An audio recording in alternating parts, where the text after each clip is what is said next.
တရုတ်နဲ့အိန္ဒိယလိုနိုင်ငံတွေကဆုံးဖြတ်ရင်လုံလောက်တယ်လို့ပြောရမယ်။ဝါရှင်တန်နဲ့လုံးဝအမိအခုကင်းသောကိုပိုင်စနစ်များကိုဖန်တီးနေဆိုပါကထိုးအခြေအနေမျိုးတွင်အမေရိကန်၏လှုပ်ဆောင်ချက်များသည်အမေရိကန်၏လွှမ်းမိုးမှုကိုအားခေပေးနိုင်မည်မဟုတ်ပေဟင်းတို့သည်ကမ္ဘာလုံးဆိုင်ရာခွဲထွက်မှုကိုအရှိန်မြင့်နိုင်သည့်အမေရိကန်နှင့်အစ္စရေးလ်ကအီရန်နျူကလ িয়ার စက်ရုံများကိုတိုက်ခိုက်ပြီးနောက်ရေနံဈေးနှုန်းအတိအကျမြင့်တက်လာခဲ့သည့်ဒါဟာအဓိကကျတဲ့စီးရေးစစ်ဆင်ရေးဖြစ်ပြီးတနင်္လာနေ့တွင် Brent ရေနံစိမ်းသည်တစီလျင်88သို့ခုန်တက်ခဲ့ပြီးအစထိုက်သည်95.2 သို့တက်လာခဲ့သည်ထိုမြောင်သည်ကမ္ဘာအတွက်အဓိကအနီရောင်အလံဖြစ်သည်အီရန်သည်ကမ္ဘာအကြီးဆုံးရေနံတိုက်များထဲမှတစ်ခုဖြစ်သည်ကမ္ဘာထောက်ပံ့ရေးတွင်အရေးပါသောအခမ်းအနားမှပါဝင်နေသည်Hormuz ရေလက်ကြားကိုပိတ်ရိုက်ခြင်းဖြင့်ဒီခီရန်ကလက်တုံ့ပြန်ပြီးဆိုပါကအကျိုးဆက်များဆိုးရွားလာနိုင်သည့်ကမ္ဘာရေနံ၏နှစ်ဆက်ကျော်သည်ဤချင်းမြောင်းသောရေလမ်းကိုဖျက်ဆီးသည့်ဟင်းကိုပိတ်ဆို့ခြင်းသည်ဈေးကွက်များကိုပျက်စီးစေပြီးအကျိအဝဆွားရင်ကိုဖြစ်ပေါ်စေနိုင်သည်လောင်စာဆီဈေးကိုမြင့်တက်မှုသည်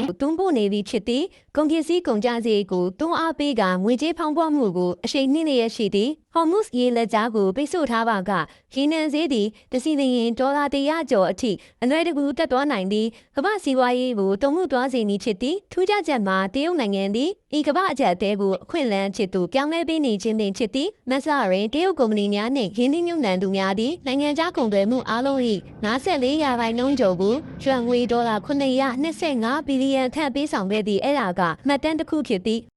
ယခုအခါပိတ်ဆို့အရေးယူမှုများသည့်ရေနံတင်သင်္ဘောများအထူးသဖြင့်ပိုင်ဆိုင်သည့်သင်္ဘောများကိုထိခိုက်စေပါသည်အပန်တွေကိုပြစ်မှတ်ထားရုံနဲ့မလုံလောက်ဘူးလို့အမေရိကန်ကဆုံးဖြတ်လိုက်ပါတယ်ရေနံဝယ်တဲ့နိုင်ငံတွေများလေဒေါ်လာကိုမိကူအားထားမှုနည်းလေအမေရိကန်ရဲ့ဖိအားတွေနည်းလေပါပဲဒါကြောင့်အမေရိကန်ကဘန်တွေကိုဗနဲ့အီရန်နဲ့ငွေပေးငွေယူမှာသုံးတဲ့အတွက်ဘန်တွေကိုအဖြစ်ပေးတဲ့အခါဒါကအီရန်အတွက်တည်းမဟုတ်တော့ဘူးအစားထိုးဗန်နာရေးစနစ်ထုံးကားလာမှုကိုရပ်တန့်ခြင်းအကြောင်းဖြစ်သည်ဒီမှာဘဟုမေကွန်အမေရိကန်ပြည်ထောင်စုသည်အကြမ်းဖက်ဝါဒကိုအမှန်တကယ်တိုက်နေသလားသို့မဟုတ်ကမ္ဘာဗန်နာရေးတွင်ရင်းတို့၏လက်ဝါးကြီးအုပ်မှုကိုထိမ့်သိမ်းရန်စ조사နေပါသလားရင်းတို့သည်တရားဝင်အနံမပါသောတင်းတို့များသို့မဟုတ်နှုတ်ပုံတဲ့သူများဖြင့်တရုတ်နိုင်ငံသို့ရေနံများစုကိုပြုတ်ဝဲပို့ဆောင်သည့်တင်းတို့များဖြစ်သည့်ဧပြီလတွင်အမေရိကန်သည်ဒေါ်လာ1ဘီလီယံကျော်တန်ဖိုးရှိအီရန်ရေနံဝယ်ယူမှုအတွက်တရုတ်တန့်စင်သောရေနံကျပ်လို့သူရှာန်ဒုံရှိန်စင်အားကန်ခတ်ပိတ်ဆို့ခဲ့သည်ကန်ထပ်ပိတ်ဆို့ထားသောစီဝယ်နေငွေကြေးအထီးကျန်မှုအတွက်ကြိုတင်ပြင်ဆင်ထားရန်သတင်းစကားမှာရှင်းပါသည်အခုကိတနာက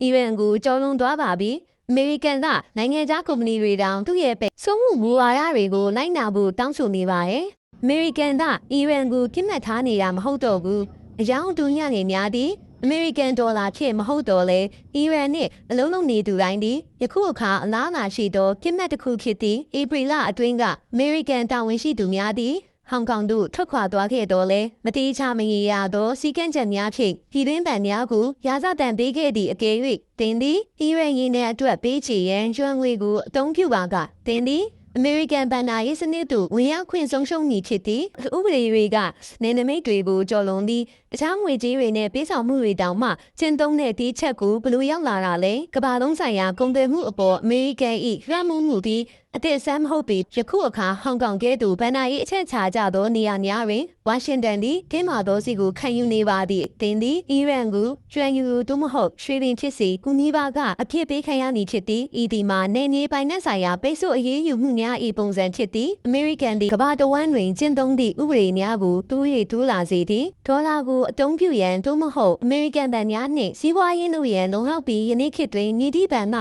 ဒေါ်လာမပါဘဲလှုပ်ဆောင်နိုင်မည်မဟုတ်ပေနိုင်ငံတကာငွေပေးချေမှုတွေကရပ်တန့်သွားတယ်ဒါဟာနယ်နိမိတ်မခွဲခြားပဲတကမ္ဘာလုံးကအမေရိကန်ကိုစီးနှင်းစည်းကမ်းတွေချမှတ်နိုင်တဲ့အခွင့်အာဏာကိုပေးတာဖြစ်ပါတယ်ဝါရှင်တန်သည်စင်ကာပူနှင့်မလေးရှားနိုင်ငံတို့မှကုမ္ပဏီ9ခုအပြင်အီရန်နှင့်ပတ်သက်သည့်သဘောတူညီချက်များအတွက်ဟောင်ကောင်မှပွဲစားတအုပ်ကိုပိတ်ဆို့အရေးယူထားချိန်တွင်ဝါရှင်တန်သည်ရင်းအာဏာကိုကျင့်သုံးနေသည်ဖြစ်သည်ဒေသဆိုင်ရာအာဏာပိုင်များကဝင်ရောက်ဆွတ်ဖက်ရန်အခွင့်အရေးပင်မရှိခဲ့ပေနိုင်ငံရဲ့ခြားလူမျိုးများအပေါ်ဟင်းဤကိုယ်ပိုင်ဥပဒေများကိုပြဋ္ဌာန်းသည့်အင်ပါယာတစ်ခုနှင့်ပူရတူလာသည်ဒီတော့ဒါကတရားမျှတမှုအတွက်တိုက်ပွဲဝင်တာဒါမှမဟုတ်လုံးလုံးလျားလျားငွေကြေးအာဏာရှင်စနစ်ကဘာလဲတခြားနိုင်ငံတွေကတကယ်လိုက်နာဖို့ဆန္ဒရှိလားတရုတ်နဲ့အီရန်တို့ကဘာမှမလုပ်ပဲထိုင်နေတာမဟုတ်ဘူး2021ခုနှစ်ကတည်းကပေကျင်းသည်အီရန်ရေနံကိုလျှော့ဈေးဖြင့်ဝယ်ယူရန်နှိရှေစာချုပ်များချုပ်ဆိုခဲ့သည် American ပြည်အောင်စုသည်တကမ္ဘာလုံးကိုပြည့်ပြည့်သားသားသတိပေးချက်ထုတ်ပြန်လိုက်ပါသည်ဗန်နာရေးဝန်ကြီးစကတကကမ္ဘာစီးပွားရေးကိုလှုပ်ခတ်စေသည့်စီးနှင်းတစ်တရက်ကိုထုတ်ပြန်ကြေညာခဲ့သည်ယခုအချိန်မှစ၍ညီတိပံမဆိုညီတိနေရနာမဆိုအီရန်ရေးနဲ့အတွက်တရုတ်ယွမ်ကိုနက်ခံမှာကအမေရိကန်ဗန်နာရေးစနစ်မှလုံးဝဖျက်တောက်ခံရမည့်အနေရရှိသည့်ဆိုလိုသည်မှာဝက်စဒေါ်လာကိုသုံးဆွဲခွင့်မရှိသလို SWIFT စနစ်သို့သုံးဆွဲခွင့်မရှိသလိုအမေရိကန်ပြည်အောင်စုနှင့်အယောင်းဝယ်လုံးဝမရှိခြင်းကိုဆိုလိုသည်လက်ရှိတွင်အီရန်သည်တနေ့လျင်ရေနံစီပေါင်းတန်ခွဲကျော်တင်ပို့နေပြီးအများစုကိုတရုတ်ယွမ်ဖြင့်ရောင်းချနေသည့်အလုံးနီးပါးကိုတရုတ်နိုင်ငံမှဝယ်ယူထားသောကြောင့်ဤအစီအစဉ်ကိုအာဖရိကအာရှအရှေ့လယ်ပိုင်းနှင့်ဥရောပဘဏ်အချို့တွင်ပင်အသုံးပြုနေပြီးဖြစ်သည့်တကယ်တော့နိုင်ငံပေါင်းဒါဇင်နဲ့ချီရဲ့ဘဏ်တွေဟာအခုအချိန်မှာဒေါ်လာစားယွမ်ငွေနဲ့ကုန်သွယ်မှုတွေကိုဖြည့်ရှင်းမှုအတွက်တန်ခတ်ရေးယူမှုတွေရင်ဆိုင်နေရပါတယ်အမေရိကန်စီးပွားရေးသည်မတည်မငြိမ်ဖြစ်ပြီးဝါရှင်တန်သည်တရုတ်နှင့်ထိရွယ်ရှလွယ်ကုန်သွယ်ရေးညှိနှိုင်းမှုအလဲတွင်ရှိနေသည်ပေကျင်းသည်လိုက်ရောမှုမရသေးပဲအပေးယူလို့ရင်ကျိုးပန်းနေမည့်အစားဝါရှင်တန်က